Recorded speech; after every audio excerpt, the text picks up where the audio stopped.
আসসালামু আলাইকুম। আমি ইঞ্জিনিয়ার মোহাম্মদ হাসিনুর রহমান। হোম আর্কিটেক্টের পক্ষ থেকে আপনাদের সবাইকে শুভেচ্ছা। আজকে আমরা যে প্ল্যানটা নিয়ে কথা বলবো সেটা হচ্ছে আমাদের একটা 7 স্টোরি বিল্ডিং। কাটা জায়গার উপর আমরা হচ্ছে যে বিল্ডিংটা তৈরি করছি, আমাদের বিল্ড এরিয়াটা কত এবং প্রত্যেকটা ফ্লোরে কয়টা ইউনিট আছে সেটা নিয়ে কথা বলবো।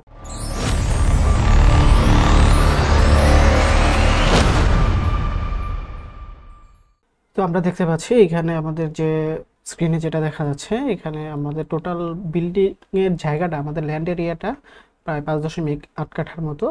আমাদের বিল্ড এরিয়াটা পাইছি, আমরা বিল্ড এরিয়াটা নিয়েছি সেটা হচ্ছে 2840 স্কোয়ার ফিট। এবং এখানে আমাদের তিনটা ব্লকে ভাগ করছি। একটা ব্লকে পার্কিং এর জন্য রাখা হয়েছে গ্রাউন্ড ফ্লোরে, এবং আর দুইটা ব্লকে দুইটা ইউনিট রাখা হয়েছে। তো আমরা যদি পার্কিংটাতে দেখি, আমরা এন্ট্রান্সে ঢুকে একটা পার্কিং পাবো এবং এর পাশে একটা গার্ডরুম রাখা হয়েছে। এবং পার্কিংটাও মোটামুটি 26 ফিট 8 ইঞ্চি এবং 29 ফিট 4 ইঞ্চি আমাদের পার্কিং এরিয়াটা। এবং পাশে যে ইউনিট এ যেটা টাইপ এ, এবং টাইপ এতে আমরা দেখতে পাচ্ছি এখানে দুইটা বেডরুম, দুইটা টয়লেট, একটা কিচেন, ড্রয়িং এবং ডাইনিং রুমটা রাখা হয়েছে। এবং দুইটা রুমের সাথে দুইটা বারান্দা রাখা হয়েছে। এবং বেডরুমের সাইজটাও মোটামুটি ভালো, 12 ফিট বাই 12 ফিট 7 ইঞ্চি এবং আরেক দিকে 12 ফিট বাই 12 ফিট। তো বেডরুমের সাইজটাও মোটামুটি ভালো। এটা হচ্ছে টাইপ এ। এটার আমরা হচ্ছে বিড এরিয়াটা পেয়েছি almost 805 square 13 square feet, sorry. এইটার আমাদের হচ্ছে যে এই ইউনিটটার জন্য আমাদের যে জায়গাটা লাগছে সেটা হচ্ছে 813 স্কোয়ার ফিট। এবং আমরা যদি টাইপ বিতে দেখি, এইখানে হচ্ছে যে আমাদের দুইটা বেডরুম রাখা হয়েছে এবং দুইটা বেডরুমের সাথেই ওয়াশরুম আছে, একটা কমন, একটা অ্যাটাচ রাখা হয়েছে এবং একটা কিচেন রাখা হয়েছে, একটা ডাইনিং এবং লিভিং পাইছি আমরা একটা। এবং এইটার যদি আমরা রুমের সাইজটা দেখি, এইখানে 12 ফিট 5 ইঞ্চি বাই 13 ফিট 3 ইঞ্চি এবং আরেকটা রুমের সাইজ 13 ফিট বাই 12 ফিট। এবং এখানেও আমরা দুইটা বারান্দা পাচ্ছি। এবং এটার যদি টাইপ বি এর যদি আমরা এরিয়াটা দেখি, এটা হচ্ছে 802 স্কোয়ার ফিট, আমাদের হচ্ছে 802 স্কোয়ার ফিট। এবং এর পাশে আমরা স্টেয়ার এবং লিফটের জোনটা আমরা একটু সাইডে রেখেছি। লিফট এবং স্টেয়ারটা আমরা একটু সাইডে রাখার ট্রাই করছি আলাদা একটা পোর্শনে। এবং এই পাশে যে লিফটটা রাখা হয়েছে, এখানে আমরা 6 পার্সনের জন্য আসলে ক্যাপাসিটি দেওয়া হয়েছে, 6-7 পার্সন এখানে উঠতে পারবে। এবং আমাদের এর পিছনে একটা সাবস্টেশনের জন্য একটা রুম রাখা হয়েছে। সো এটা ছিল আমাদের গ্রাউন্ড ফ্লোরের অ্যারেঞ্জমেন্ট। আমরা যদি ফার্স্ট এবং টিপিক্যাল ফ্লোরটা দেখি, এইখানে আমাদের 3টা করে ইউনিট রাখা হয়েছে। এবং আমাদের কিন্তু মাঝখান দিয়ে দুইটা ভয়েড রাখা হয়েছে। এই ভয়েড রাখার যে কারণটা সেটা যদি আমরা বলি, যে আমাদের এই ডাইনিংয়ে যাতে পর্যাপ্ত লাইট এবং এয়ার প্রবেশ করতে পারে, এই জন্য হচ্ছে এই ভয়েডটা রাখা হয়েছে। পাশাপাশি আমাদের এই পাশটাতে ভয়েড রাখার মূল কারণটা হচ্ছে আমাদের কিচেনে যাতে সরাসরি আমাদের এইখানে যে একটা গ্যাস জেনারেট হয় সেটা যাতে বাইরে চলে যেতে পারে, একটা বদ্ধ না থাকে। এবং আমাদের এই পাশটার জন্য এই লিভিং রুমের সাথে কিন্তু সরাসরি উইন্ডো থাকার কারণে সরাসরি এখানে আমাদের এক্সিটটা পাচ্ছি। এবং এই যে অবস্থাটা, এইখানে যে ইউনিট সি যেটা, সেটাতেও যাতে হচ্ছে যে লাইট এবং এয়ার প্রবেশ করতে পারে, এই জন্য হচ্ছে আমাদের এই কাজটাতেও কিন্তু আমাদের উইন্ডো রাখা হয়েছে। সো এখানে 3টা ব্লকে ভাগ করা হয়েছে এবং 3টা ইউনিট করা হয়েছে।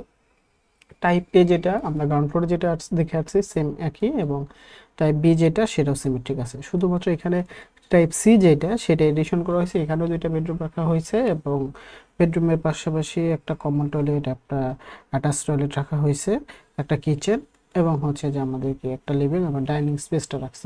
রুমের সাইজটাও কিন্তু বেশ বড় বড়, 13 ফিট 3 ইঞ্চি বাই 12 ফিট এবং 13 ফিট বাই 12 ফিট। এইটা হচ্ছে আমাদের ফার্স্ট এবং টিপিক্যাল ফ্লোরের যে প্ল্যানটা। এবং এটার যদি আমরা ইউনিট সিটা যদি বলি, সেটা হচ্ছে 855 স্কোয়ার ফিট। তো 855 স্কোয়ার ফিটে আমরা দুইটা বেডরুম, দুইটা টয়লেট, কিচেন এবং ড্রয়িং এবং ডাইনিং স্পেস পাচ্ছি। এবং এখানে কিন্তু আপনারা দেখতে পাচ্ছেন যে প্রত্যেকটা রুমের সাথে বারান্দা হয়েছে, আর একটা এডিশনাল একটা বারান্দা। এটা রাখার কারণ হচ্ছে এটা ক্লায়েন্ট ইচ্ছে করে নিয়েছে, উনি চাইছে যে এখানে ওনাকে আরও একটা এডিশনাল বারান্দা দিতে হবে। তো যার প্রেক্ষিতে আমরা এখানে বারান্দাটা এখানে দিয়ে দিয়েছি। প্রথমে আমরা এটা দিয়েছিলাম না, পরবর্তীতে এটা অ্যাড করা হয়েছে। তো এটা ছিল আমাদের ফার্স্ট এবং টিপিক্যাল ফ্লোর। এবং আরেকটা হচ্ছে যে সেকেন্ড ফ্লোর যেটা, এইটাতে 2টা ইউনিট করা হয়েছে। ইনিশিয়ালি 2টা ইউনিট করা হয়েছে, ফিউচারে চাইলে উনি আবার সেই 3টে ইউনিটে কনভার্ট করতে পারেন। সেটা কি, আমরা যদি দেখি যে এই পাশটা, এই 2টা মিলে একটা ইউনিট করা হয়েছে, এই পাশে 2টা মিলে একটা ইউনিট করার কারণ হচ্ছে যে উনি আপাতত এই ফ্লোরটাতে থাকবে পরবর্তীতে উনি যখন হচ্ছে যে উনি আর একটা বিল্ডিং করবে তখন ওইটাকে শিফট করলে এইটাতে যাতে ফুললি ভাড়া দেওয়া যায়, এবং এইটাতে যখন উনি এইটাকে একটা পার্টিশন ফুললি পার্টিশন করে তখন হচ্ছে দুইটা ইউনিট সেপারেট করে দেবে, যার জন্য কিচেনের ব্যবস্থা আপাতত দুইটা রাখা হয়েছে। যদিও এখানে দুইটা কিচেন এখন ব্যবহার হবে না, একটা কিচেন আমাদের এটা কিচেন হিসেবে ব্যবহার হবে, আর একটা নর্মালি হচ্ছে স্টোর হিসাবে ব্যবহার করা হবে আর কি। তো এখানে দেখতে পাচ্ছি যে তাহলে এই ইউনিটটাতে আমরা টোটাল তাহলে কি 4টা বেডরুম পাচ্ছি, এবং একটা ডাইনিং এর জন্য আলাদা স্পেস এই পাশে রাখা হয়েছে, বা লিভিং, এটা পুরোটাই উনি লিভিং হিসেবে ব্যবহার করতেছে। এ পাশে টয়লেট, এটার মানে আমরা এখানে তাহলে পাচ্ছি টোটাল হচ্ছে আমাদের এখানে 4টা টয়লেট পাচ্ছি, এবং 4টা টয়লেটের মধ্যে 3টা অ্যাটাচ এবং একটা কমন রাখা হয়েছে অ্যাকচুয়ালি। সো এটা ছিল আমাদের সেকেন্ড ফ্লোর প্ল্যান যেটা, আর এইটা তো আমাদের টিপিক্যাল যেটা গ্রাউন্ড ফ্লোর থেকে উঠে আসছে, এটা সিমেট্রিকে আছে। সো এই ছিল আমাদের প্ল্যানের ওরিয়েন্টেশনগুলো, যে আমরা আসলে এই 3টা ফ্লোরে কীভাবে আমরা হচ্ছে যে ডিফারেন্ট কিছু করছি, ডিফারেন্টভাবে সাজানো হয়েছে। লাইক এখানে হচ্ছে যে আমাদের গ্রাউন্ড ফ্লোরটা, এটা ফার্স্ট টাইম টিপিক্যাল, এবং সেকেন্ড ফ্লোরটা। এবার আমরা দেখব যে এই ফ্ল্যাটটা যদি আমাদের কমপ্লিট করি, যে একদম 3D করলে তাহলে এটা দেখতে কেমন হবে, সেটা যদি আমরা দেখি, যে আমাদের এই যে প্ল্যানটা দেখতে পাচ্ছেন এইটা হচ্ছে আমাদের সেই প্ল্যানের 3Dটা। এখানে দেখতে পাচ্ছি যে এইটা এন্ট্রান্সটা, এবং পাশে গার্ডরুম, এই পাশটাতে আমাদের উইন্ডো রাখা, সরি ব্যালকনি রাখা হয়েছে, এবং উপর থেকে ফার্স্ট ফ্লোর থেকে এইটাকে বারান্দা রাখা হয়েছে। এই যে মাঝের যে গ্যাপটা বা যে ভয়েডটা রাখা হয়েছে, সেই ভয়েডটা কিন্তু অ্যাকচুয়ালি দেখতে এরকমটা লাগতেছে। ইভেন এই যে অংশটা, এই পোর্শনটা কিন্তু ওয়াশরুম আছে, বাট এখান থেকে দেখার কোনো বোঝার কোনো সুযোগ নাই অ্যাকচুয়ালি এটা ওয়াশরুম নাকি, এটা এইভাবে ডিজাইন করা হয়েছে অ্যাকচুয়ালি। এবং এখানে বিল্ডিংয়ের নামটাও এখানে হাইলাইট করা হয়েছে এমএসটি টাওয়ার। সো আর এটার উইন্ডোগুলো আমরা হচ্ছে সাইড দিয়ে এক্সিট করছি, এইখানে যে উইন্ডোগুলো দেখতে পাচ্ছি সেমভাবে আমরা অন্য একটা ডিরেকশন ভিউ দেখলে বুঝতে পারবো যে উইন্ডোগুলো কোন ডিরেকশনে হচ্ছে।